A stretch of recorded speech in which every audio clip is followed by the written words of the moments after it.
the last time is because since we had not used it in so long, I pushed the record button, recorded a little bit, then deleted it and reset to 0. Didn't it record again? And then I didn't record again. I was like making sure that, and then I listened to like the 5-second recording to verify that it was all good and wasn't robot or something. It was my fault too, because what I didn't do is I just said, hey, I hit record, and usually you say, I have also hit record, and you didn't say anything, and I also didn't say anything, and then we just went. Nope. All right. I'll just go. My opening bit. Oh God, I held the mouse key too long. I wonder, that might be interesting. Like on your little stream there, right? You got us in boxes or whatever, right? Yep. I'm working. I'm going to make a better streaming template. I've just been lazy. It takes a while to make a good one. What if we could put like a little rectangle underneath each box, right? And stream the portion of audition with the wave in it. I could do that. I could do something like that. I could stream the meters.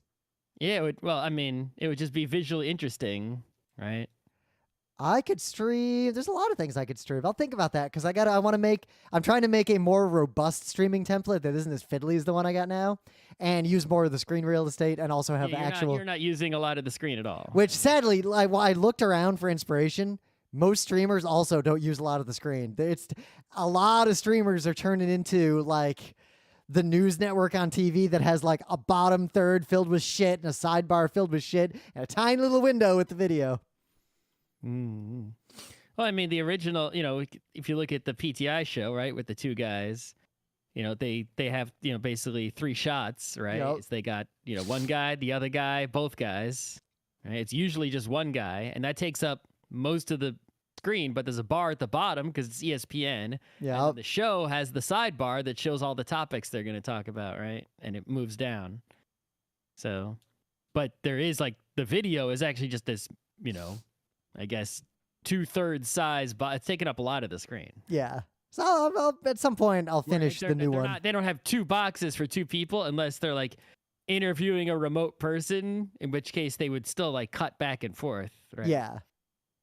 Because I only need 2 scenes. I need just our faces. The person. I think that's the thing is they're only showing the person that's talking, right? So like, imagine if like you sat there while we're doing the show, and like when you talk, you push your left finger down, and then when I talk, you push the right finger down, and it switches. There are ways to automate that, but I don't know offhand without doing some research how to do it specifically with OBS and Audition. Yeah, so it only show the person who's talking, and then if we're both talking, it would like cut back to both somehow, right?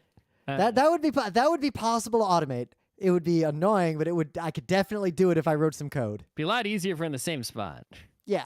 Or obviously in post, it'd be very easy. Yeah. Or if we just streamed to an OBS that a producer was looking at and just handling all this for us. Yeah, you're going to pay someone to sit there with 2 fingers going doot, doot, doot, doot for an hour. Yep. We will need to get someone if we ever want to do a call-in show. I don't want to try to do that myself while I'm talking to people. Well, how much would it cost to have, if it's a call-in show and you're not asking them to edit video, you're just asking them to push buttons for an hour? I'm pretty sure a number of the listener would be more than happy to do that for fun. That's affordable to do, right, on an infrequent basis, right? Because like even, let's say, $50 an hour is like a very professional person. Yep. And hey, so 2 hours, $100 here. Right. It's like, or even if we paid them a lot, we'd be like, all right, $75 an hour, but you're only here for an hour and a half. Yeah. Right.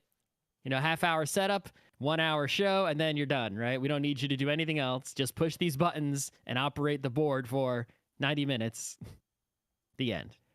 Once every couple months, that's very affordable. Yeah. All right. Anyway, I'll get started because I'm already getting hungry. I'm probably going to end up eating from the diner or something.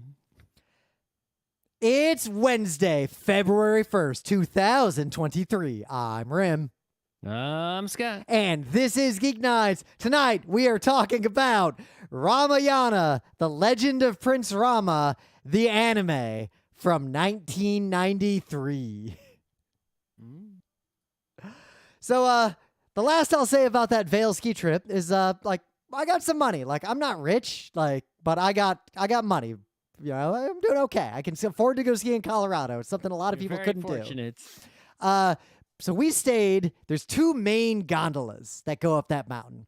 There's the gondola one that goes like to the big central part of the mountain everyone wants to get to. Oh, so this isn't a ski lift. This is a gondola, like the Roosevelt Island Sky. Yeah, these things are huge. Yeah, and you're heated, and they don't even take you all the way up. They just take you like about halfway to 3/4 of the way up the mountain, and then there's lifts all over the mountain. I've been on gondolas before. Yeah. Right. So there's the main gondola that takes you to the better, more central part up in the mountains, and there's a newer gondola that's in this like side village that's like a 20-minute walk away on the other side of Vail. And there's a gondola in that town too, but it goes up to like the edge of the mountain. So to go up that gondola, you take like you ski down once, ride a lift up, ski down again, and then you're in the place that the other gondola takes you in one straight shot. And it's a place you kind of want to get to. So it's like the less convenient gondola, and that side of town has fewer condos and fewer restaurants. And costs... So basically the better spot. Yeah, so the cheaper spot, like the less good spot, costs a third what like any room would cost near the main gondola. So we stayed in the cheaper side of town.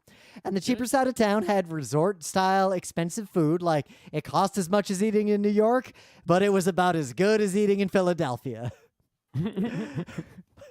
So Skojo loved it. He thought the food was great. I will tell you, it was like 4 out of 10 on the Mexican food scale. Oh, Mexican. Okay. Yeah, the fancy. That's not the kind of food I expected to be there. Well, there's also like a bunch of bars and grills, and they were 5 out of 10 and 6 out of 10, respectively, those two. We went to a fancy place on the other side of town one night, and our friend Scott, it was too fancy weed store for him. He was not into the food. But anyway, so we stayed in the cheaper side of town, like significantly cheaper. And on like the third night, we're done skiing, and we just walk over to the other side of town. There's that little bus, and you can walk, and we want to see. And I saw that the people who stay on that side of Vail are a different class of having money from the class of having money that I'm in. It is like starkly different between the two sides of town, what they're like.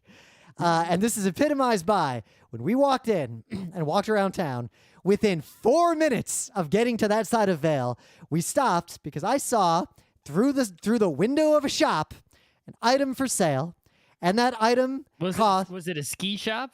It was, I'll give you a hint. What shop was it? It was not a ski shop. It was basically just... I thought it was a ski shop. You'd think that. It was a gift shop, and it had an item... touristy shit, like, snow globes and... Yeah, stuff like that. Like things... Postcards. Things the kind of person who's visiting Vail and staying on that side might buy to bring, like, back home to their family from the trip. This thing... Like a I Love Vail t-shirt? So I want to give you one guess how much this thing costs, and then I want to give you 3 guesses on what this thing was.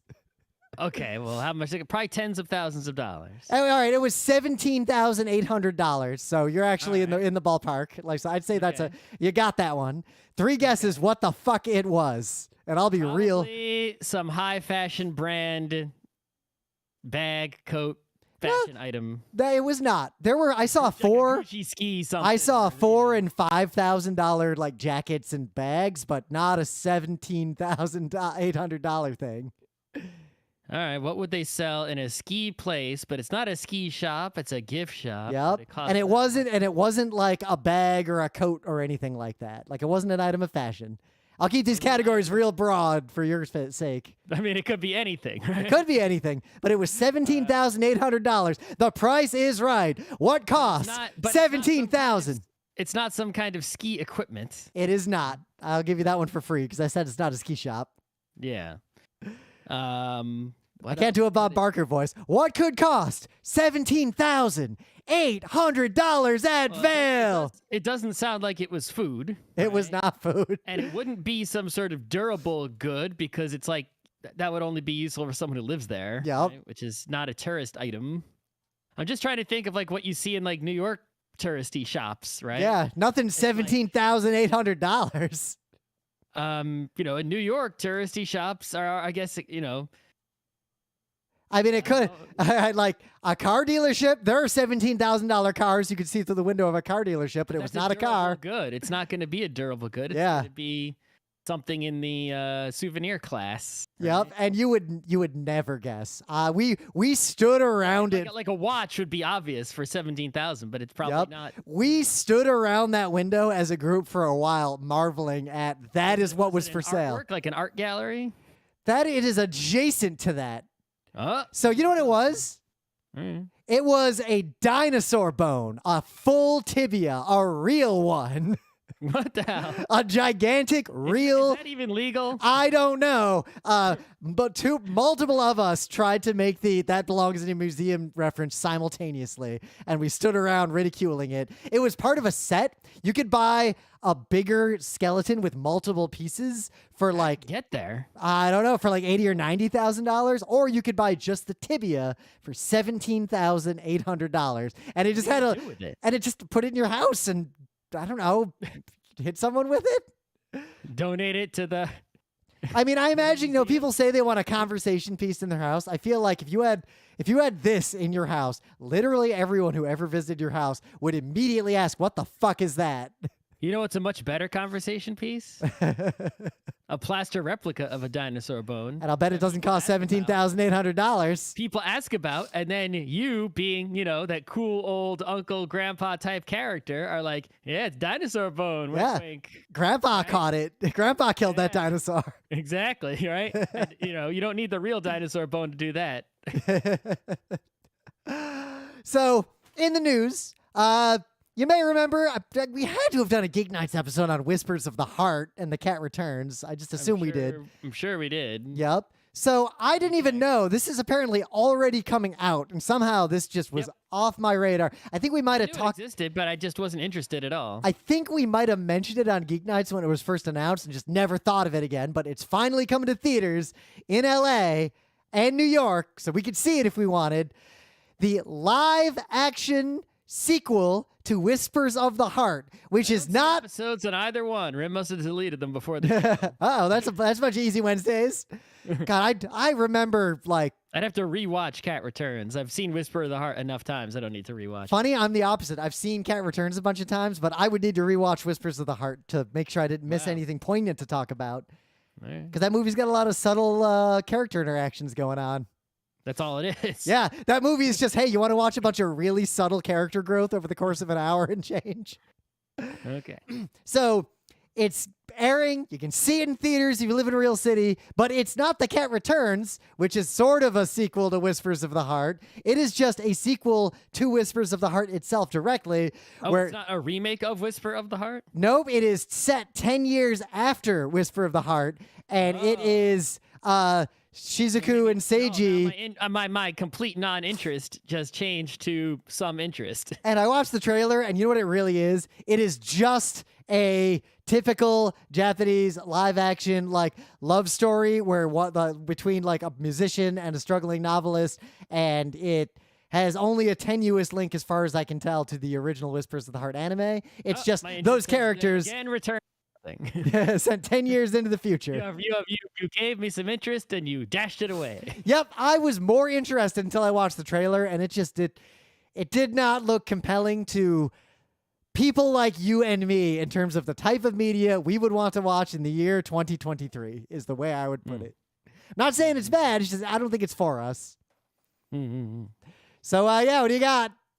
Well, and speaking of trailers that are compelling, right? There was a movie that came out several years ago called Shin Godzilla, which was, directed by Anno, the evil guy, right?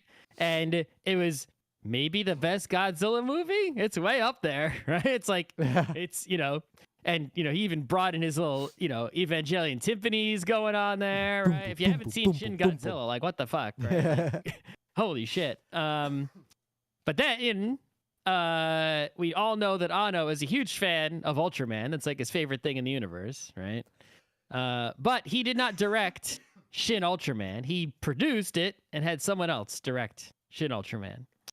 And the idea was obviously that much in the way that, Shin Godzilla, made a new standalone Godzilla movie with a different sort of lens, right? Filter on it. Shin Ultraman would do the same thing. Make an Ultraman movie, that assumes that, it's the only thing in the Ultraman universe, right? Yeah. But clearly sticks to the canon and, has lots of fan service for Ultraman fans, just like the Godzilla one did. And, but has that sort of aesthetic to it, right? And so this movie came out last year, summer 2022, maybe, I Yep. want to say. It took a long time to make, apparently. Yeah. And I waited patiently for it to come out in the US legally. And sure enough, while Rim was, I guess, just about to go away, I think, it played in the theater with subtitles in the US. Yep, in fact, I was going to go see it. I was in Germany at the time. No. Or like about to leave for Germany. Anyway, I was really hyped up to see it because the trailer was such a good trailer. Yeah. Right? Even though I don't really know that much about Ultraman, I just know the basics, right? And I don't have like an emotional, nostalgic attachment to it. Yeah. I thought he always looked kind of weird and didn't look cool. I was excited to see this because Shin Godzilla was so good. So I go to see it, and first of all, it's one of those Fathom events, right? Which is fine. And secondly, before the movie was supposed to start at like 7:30, I think, right? Nah. And they start they're promoting for some reason this like current Ultraman TV series that's happening right now that has like 500 different Ultramen in it. And it's like I'm sitting there thinking like they're promoting this Ultraman show to the U.S. audience. I'm like, how many fans of this are there in the U.S.? Did they make you watch something about all 500 Ultramen? Is that what happened? Somebody's paying to dub this, right, and bring it out here. I'm like, how many people care about this, right? And so they do this trivia, right, for it, and it's trivia where like you would have to be an Ultraman super nerd to know. Oh no, it's like when we tried to run a version of Challenger on Fire at Katsucon and all the guests got the first one wrong and we were like, well, okay. Uh-oh. Yeah. And like it's multiple choice with 4 choices, but all of them was like, was it Ultraman Taiga or Ultraman Zebor or what? What the fuck do I know, right? And so it finally, everyone's getting pretty impatient because it's really slow trivia. They get to the 10th question, and we're like, everyone's like, this has to be the last one, right? 10 questions make sense. After the 10th question, there was an 11th question, and the entire theater groaned, like, right? So there were no Ultraman. So I'm like, the fact that everyone groaned simultaneously really made me confirm, like, who is the audience for bringing... we're there to see Shin Ultraman. None of us care about actual Ultraman, right? Yeah. So the movie itself, right, in some ways was quite good, right? The action scenes were, had some of the corniness of the tokusatsu, right, to keep it authentic, but also like some pretty amazing, like, oh shit, like he just did that kind of stuff going on, right? Like, the kind of shit you see in, say, a Studio Trigger kind of anime, right? Someone punching the earth kind of stuff, right? Yeah. And also, it's like Ultraman is an alien, right? That's his deal. He's not a robot, right? He's an alien. And they did quite a good job of, like, making him seem alien and getting across that theme of, like, Ultraman being the person who's sort of the go-between between humanity and extraterrestrials, right? Like he can understand both sides, right? But the way he acts and moves is like, slightly inhuman, right? And it's an uncanny valley. And I think that really worked well because, like I said, what Ultraman looks like is kind of goofy.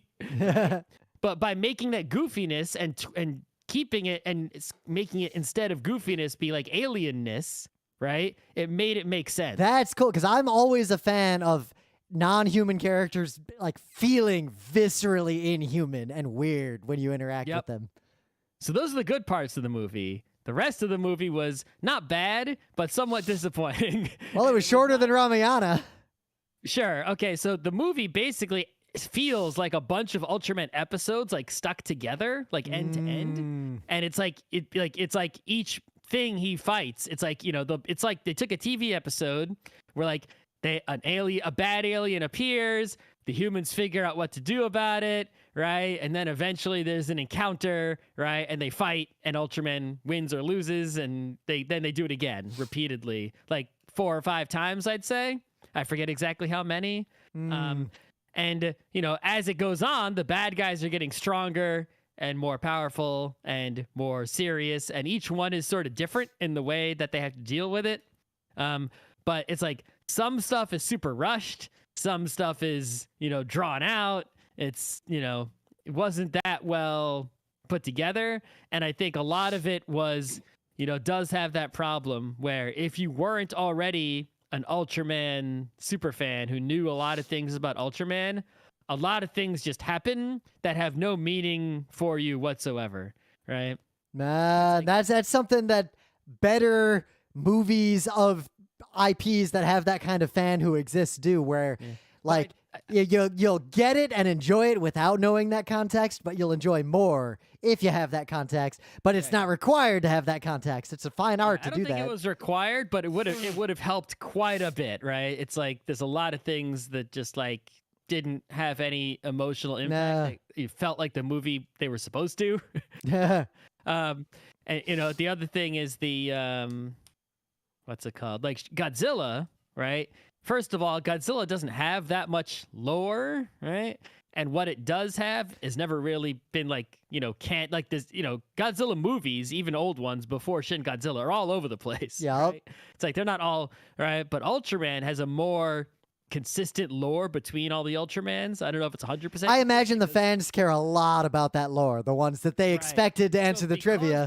Because Godzilla didn't have as much lores, the Shin Godzilla didn't have as much, but because Ultraman did, Shin Ultraman had more going on there, right? It's like at one point, like some other characters show up and it's like out of nowhere. And I imagine if I had watched a bunch of Ultraman, I would have been like, oh shit, that's who that is, right? But it's like, I didn't know who that was. Yeah. So, All right, put a little marker there.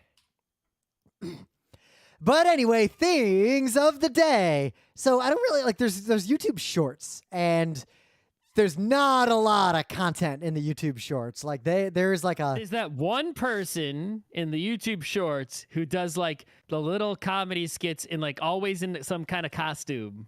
I've seen that guy. In the human body or a Noah's Ark or in history somewhere. There's also the deadpan guy who has the little clips of like, I pretended to be the city of LA on Facebook. No, but I'm telling you, the costume person, they are churning out short videos like a machine. Like they have so many on there. So I scrolled down on the HTPC last night, and we're gonna look for a YouTube video, and I accidentally hit the shorts, and they kind of just start autoplaying. But the one that autoplayed was actually really good and really funny, and it is my thing of the day. I had seen this one previously. Yeah, but it starts with for the listener, it starts with one of those TikTok trends where someone like asks a question or gives you a prompt, and you're supposed to put that at the front of your video, and then you put your answer to the prompt as the rest of the video. And the prompt was, the biggest lie an adult told you that you later found out the truth. And the response is a 40-second song where you see where it's going, and it's funny where it goes, but the delivery of the reveal pushes it up to about an 8 out of 10. Like, I was laughing out loud. Mm-hmm. I'm not going to spoil anything. It's a 59-second video, so I don't know much more I can say. You should all watch this video. The person with the costumes, by the way, is Adrian Bliss. That is, right? And boy, do they have a lot of short videos on here. All right. So what do you got? Oh, thing of the day wise? Yeah. What did I have? Let me remember. Brad Williams is the guy who was... Oh, not Brad Williams. Different Brad. Too many Brads. All right. So, in the 70s, there was this artist. Their name was... The webpage is loading. I forget their name. The concrete guy. Yeah. Basically, this person's art, Wolf Vostell, right? I think they were Swiss. They were an artist, and their shtick was... One of their shticks was encasing things in concrete, right? You know, one of their famous works was Concrete Traffic, where they took like an old car and they encased the car in concrete, and the car is in Chicago in a parking garage, and you can see a picture of it in this article here. One of their other artworks was they took a book and encased it in concrete, and that book is in the Chicago University Library as a book. But if you just take it, it's just a slab of concrete. You don't know. And the question is there a book in there? Right? Or is this just a rectangle? Like the car, it's like the car is in there. You can see the wheels sticking out. Like they know the car is in there. But the book could just be a rectangle of concrete. And it's like, and if it is a book that's in there, is it the book that they said was in there? It's like, or is it a piece of paper? You know what's in there? You know what's in there? The Baron. Yeah. So in this article, they discuss, right, briefly, what they are trying to do and what they have tried to do to determine if there's a book in there, what's in there, what does it look like, what is it, right, without breaking it open, right? Because you don't want to ruin this somewhat famous and important artwork, right? It looks like they found rebar in there, which makes sense. You can't just make a piece of concrete like that without it breaking. Yep. So I think that's pretty interesting. Yeah. In the meta moment, the GeekNights Book Club book was a leap the unseen. It has been seen to the end. Next week on Thursday, we'll be doing a show on that. Also, GeekNights will be live at PAX East 2023 on Thursday, March 23rd at 2:30 p.m. in the Bumblebee Theater with a panel that actually we've only ever done once and only like 100 people at MagFest ever saw it. And we're probably going to rewrite the whole thing because I was looking at the slides and I got a lot of thoughts already. Can competitive and casual coexist in the same game? Mm-hmm. So yeah, that'll be fun. It might be possible, but it's rarely accomplished. And yep, I feel like it might actually be impossible without there being a wall between the games that make them different games. Could be. But we'll see. Do we know the answer to that question? No, we still have to finish writing the panel. So otherwise, join the GeekNights forum.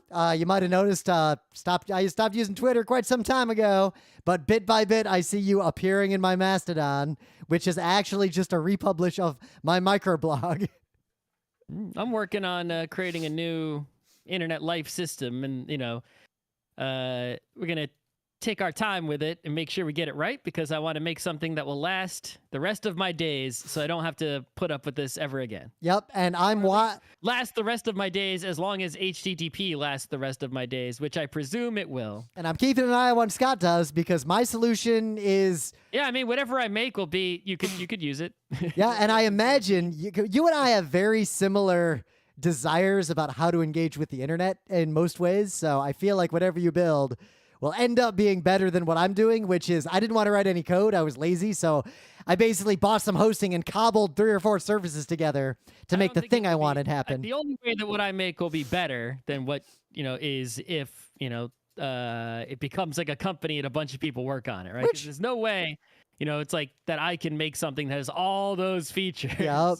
Right, of like an actual other But hey, I have 2 superpowers. I am a legit professional product manager, and I am really good at convincing people to do things that might not be in their best interest. We could probably get some people to start working on it if you had the core done. We can't even finish our own website, which is what I'm doing first. Should I evilly try to convince people it'd be really cool to work on the website with you? The main thing, the only hard ETL, right? The actual import of our data. I've already imported the news. I'm working on importing the book clubs, and then I got to import the actual episodes, and then that's most of it. But then there's a bunch of tidying up, and then there's the for you non-nerds. That stands for extract, transform, and load. There's not even that much data on our current website. It's only like a few thousand records, right? Yeah, but it's like the sheer amount of pain in the ass it actually takes compared to the pain in the ass that a naive person who is not a software person expects it to take when you have a bunch of data in something and all you want to do is move that data into something else that isn't the same thing. You might think that, you might expect that to be a certain amount of pain. It is such a pain in the ass that there are hundreds and hundreds of companies whose sole job is to do this for you for extremely large amounts of money, and those companies make tons of money. It might honestly be faster with only 1,000-something episodes to do a really crappy ETL and then clean it up by hand. I was actually going to possibly suggest that. Kind of like how it's sometimes cheaper to just fill a UPS truck with hard drives than it is to send data over a pipe. Yeah, it's like I'm writing a whole thing to get like the episode numbers, the forum links correct, or the forum links correct, right? It's like, what if you just sat there and like went to each episode and found the forum post and pasted the link? Yep. Right? So this only has to be done once. It's like I'm writing code to do a thing that code will run once and be thrown out. Yep, it's not like we're making a pipeline to be able to regularly and repeatedly take GeekNights podcast websites and import them into our new website. Exactly. It's writing all this code to do a thing one time. It's like, whereas all the other code that's much easier to write is code that will run every single time someone visits the website, every single time Rim makes a new episode. That's much more important. Yep. All right, so main bit. We ended up going because our friend Kat reminded us this was happening and got all of us tickets. We went to see Ramayana, the Legend of Prince Rama, which has been described by people who don't pay that much attention as the Ghibli Ramayana, which is tangentially somewhat true in that a number of animators who went on to form and work in Studio Ghibli worked on this movie, but it is not a Ghibli movie. No, the Totoro does not appear at the beginning of this film. So the deal, I didn't know this existed before we went to see it, and I did some minor research. If I knew it existed, I feel like Mike Toole told me it existed, and I just forgot. Well, it's on. You can watch it all on YouTube in low resolution. Right? I mean, this anime is in the genre of anime Mike Toole will tell you about. Yeah, if you look for it on YouTube, it's there in low res. Maybe Rim could link to that in the episode. I'll link to it. We saw a 4K digital rescan remaster of the movie, which had the same audio track as the YouTube one, but that was not the original audio track. It's an English dub. Yep. Right? And it was only screened once, and apparently there is no legal way to show it anywhere. In the United States, it was screened twice, once before and then once when we saw it. All right, so that was the only screening they can do in the modern era, I guess. Right. The original one could be seen all over the place, I guess, at certain times, right? But yep. The 4K one in the U.S. has not been fully licensed, distributed, etc. But in other places, it may have already been. And depending on where you are in the world, you might be able to see the 4K version we saw in who knows what language. Anyway. Yep. And it was available in parts of India at some points and not at other points and never in some other parts of India. It is one of those movies where if you go to the Wikipedia page, just to give you context, you'll get a brief one paragraph explaining it, a list of the cast, one paragraph about the production, and then an entire section titled controversies.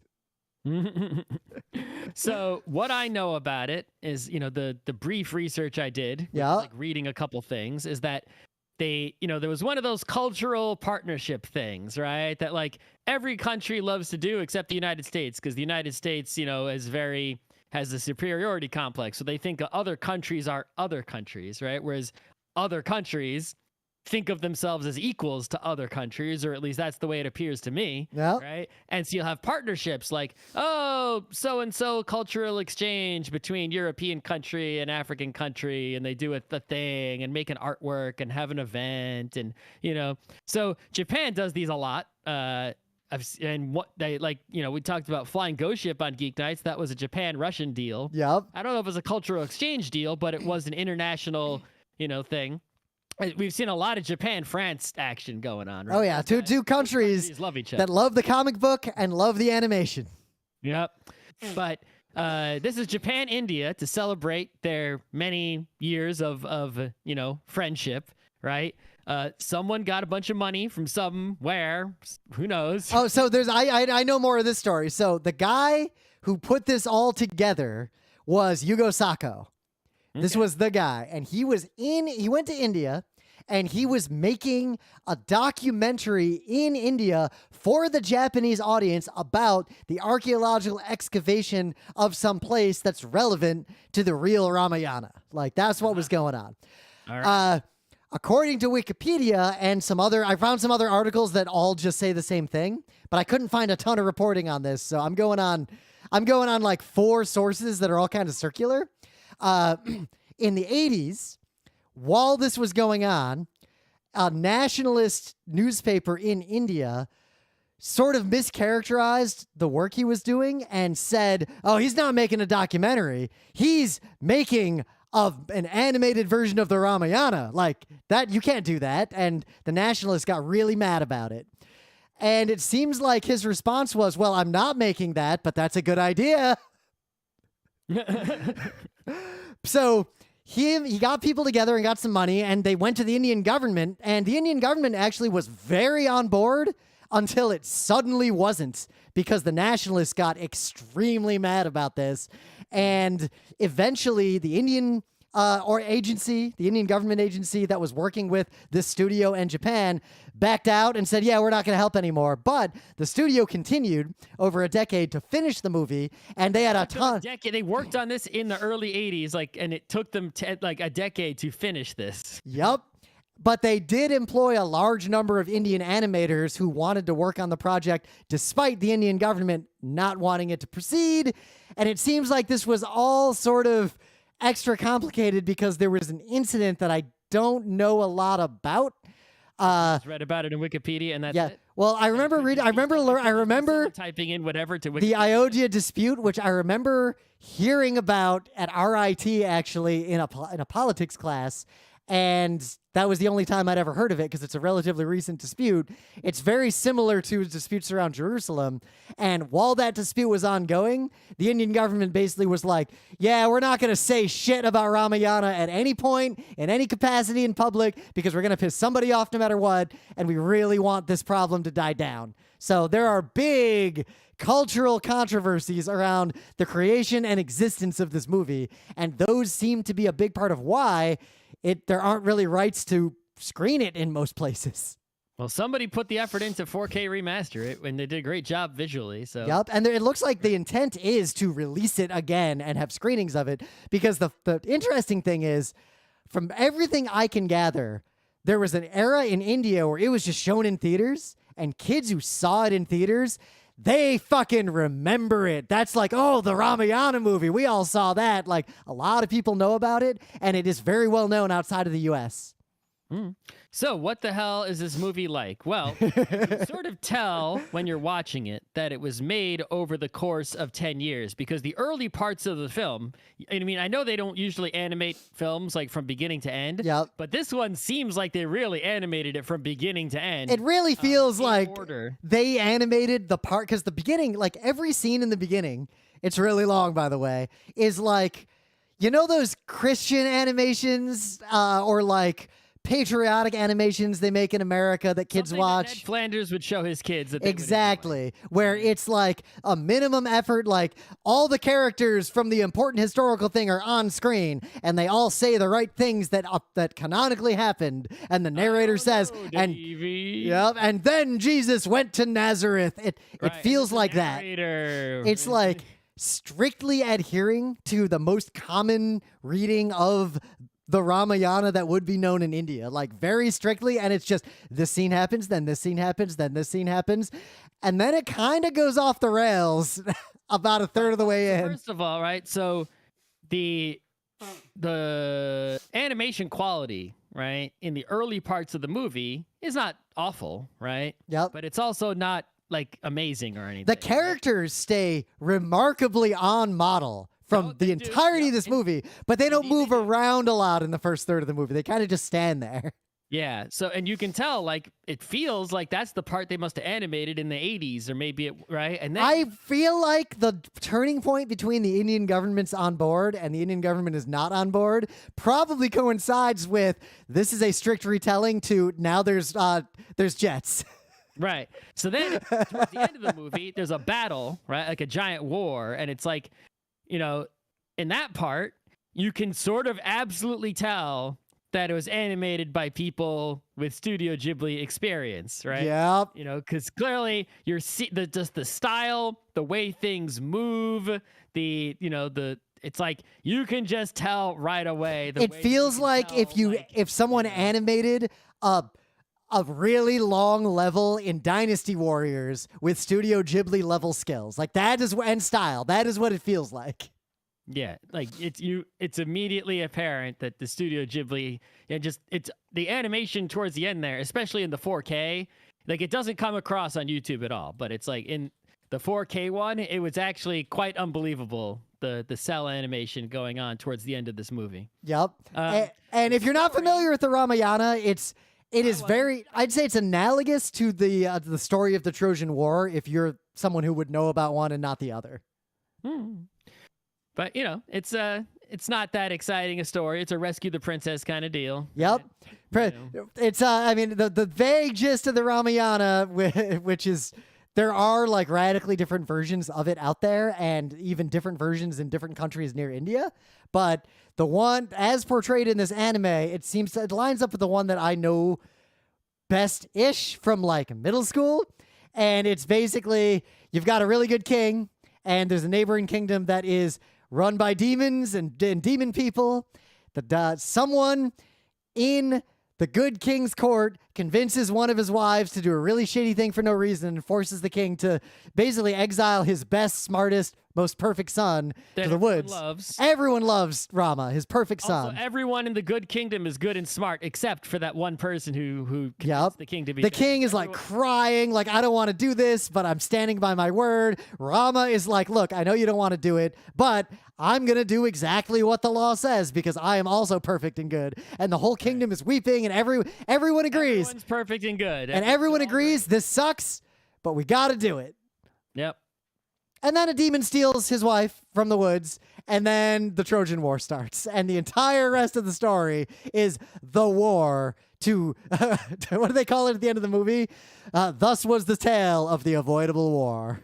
Yeah, very avoidable war. But the thing is, the hero of the movie is supposed to be Rama, the guy whose name is in the title. Yep. And he is to some extent, but the real hero is on his way to the war. His army is not an army of people from his country. The army is the monkey kingdom that he befriends. Hanuman is doing all the fucking work here. One of the monkeys is magical and can grow giant, and that's the real hero. He's carrying the whole load, right? It's like, you know, Rama just like steps in at the end. It's like, you know, the giant monkey did all the real work.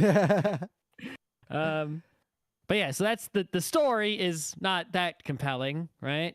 The audio track that we heard, which is the one you'll hear on YouTube, is a really bad, not the worst, but pretty bad. It's English dub. I'll be charitable. You know what it sounds like? It reminds me of the music they put in the dub of Dominion Tank Police instead of the original music. Like, it's very synthy and very simple. Like, it kind of sounds like it was made on a Casio keyboard. Like, the acting is bad, you know. Yeah. You know whose acting was good, though? The Evil King. That character's voice acting was actually pretty A+. Better than the other characters. He would have been fine in Cowboy Bebop as an English dub actor. Right. But the music, what happens is in the movie, there are a few scenes where there are songs. And during those song parts, you can what I'm guessing, because that's the way it sounds like they cut away from the English dub and played the original, you know, is it Hindi language, I'm assuming, right? Track. And that sounds, you know, the audio quality is low because it's some old audio track from the 80s or 90s, right? But it still sounds incredible compared to the English dub you were just listening to, right? And I would really love to watch the whole thing with that audio track and subtitles. I think that would be very nice. But what is the rest of this movie like? Like, basically, after that very relatively short initial setup, the war starts, and it's basically just Rama and his army fight a dangerous entity. Then they fight the even more dangerous guy. Then they fight the mini boss. Then they fight the boss. Then they fight the square boss. Then there's jet fighters. Then it's over. Well, jet fighter is the square boss's first form. The square boss ends up having multiple forms, one of which is a fighter jet. Right. But yeah, it's like during these battles, right? It's like amazing, like, shit happens that is like very audience pleasing. Yep, and everyone's very different, almost to the point it feels like a different animator was in charge of like each fight scene, because every one of them has a very distinctive style and they're all pretty different from each other. Right, like it sort of begins actually. The demon kingdom is on an island, and they have to get to the island. So like the first thing that's amazing is like they build a stone bridge to get to the island. Right? Yep. And it's like that scene is just like a super well animated scene. And you could tell like Ghibli's throwing in a lot of environmental stuff in there. And it's like, it's real good. There's just, they're not even talking. They're just animating these monkeys building a bridge out of magical floating stones. And it's just awesome, right? Then they get there, and they have a regular fight with, some dudes, right? And then it really happens is, there's some injuries that happen. They need healing, but the healing herbs on the demon land don't work. So they find out somehow, I forget, that they have to get healing herbs from the Himalayas, right? So Hanuman just flies there and brings the Himalayas back with him. The giant monkey can also fly. The the size-changing monkey can also fly. Well, you get the scene where they unlock his power. They're like, look, your powers were locked away because we didn't want you to fuck around. So here, you can have all your power now. Don't go too nuts. Yeah, he flies to the Himalayas. He finds the herbs, right? And he's like, how am I going to get all these herbs back to the battlefield and the demon island? He picks up the whole mountain and carries it. It's incredible. It's like, oh shit, he picked up the whole mountain, right? And it basically carries on like that. It's like, he brings the whole mountain there. They actually show him bringing it back at the end of the movie to put it back where it belongs. It's like, he has to fight another giant. There's like these giant monkey war machines at one point. Those are only in that one scene, but they're so good. Right.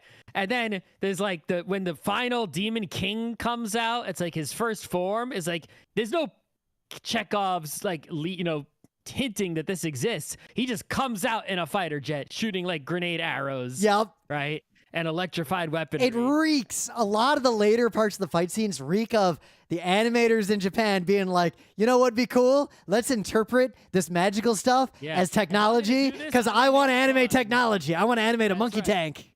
Yep. I want to animate a fighter jet. Let's do it, right? he comes out. He gets his head just chopped off right on screen. And another head starts growing in. I like how then they cut the second head off and a third one starts making its way up.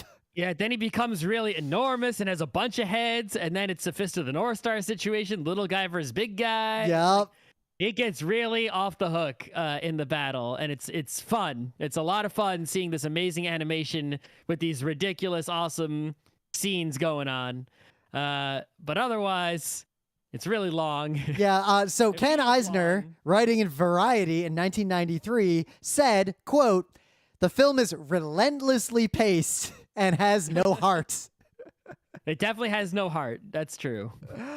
It's the only heart is the heart that those animators put in to those, battle scenes towards the end where they were having fun with it, right? There's no other heart anywhere else to be found. I gotta say, though, if I was a kid, because I went to Catholic school when I was young, and they put in one of those Ned Flanders tapes, and a third of the way through it turned into this, I would have paid a lot more attention. Sure.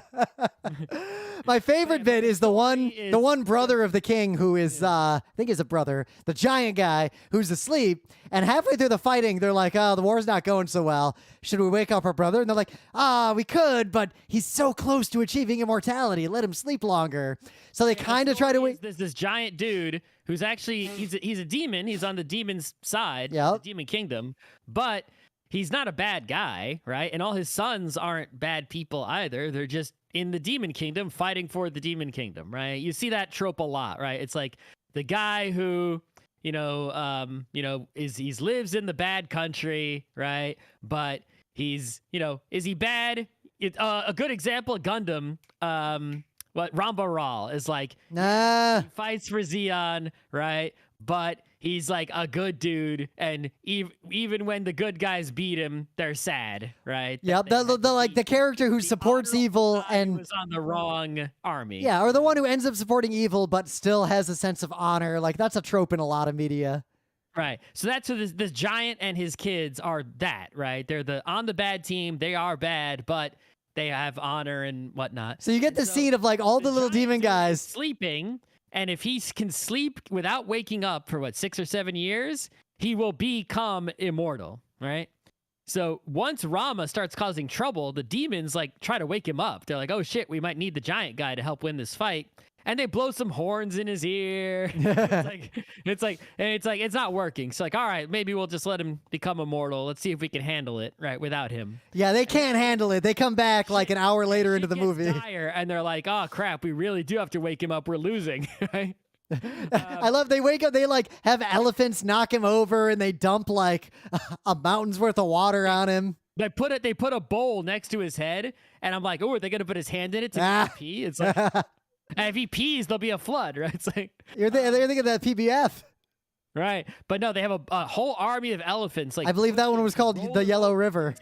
Into the water so that he'll wake up. And when he wakes up, he's great. He's just like, son of a bitch. All right, whatever. I'll go take care of it. He's like, I'm pissed that you woke me up and I didn't achieve immortality, but I'm up now, so I might as well get this over with before I start sleeping again. Yep. And he's perfectly polite before he starts fighting with Rama's army. Yep. Yeah. It's I don't know. I like it. Like I think you said it best. I'm glad I saw it, and if you have the chance to see it like remastered, it's worth it. If you just want to have a sort of a good time, if you go to YouTube and watch the low res one, you can just sort of skip to the later parts and just sort of watch those awesome scenes. Skip until the monkeys show up. Also, I got to say the demons, like the regular demons, are really cute and really well animated. Like they're just funny little bat-like guys.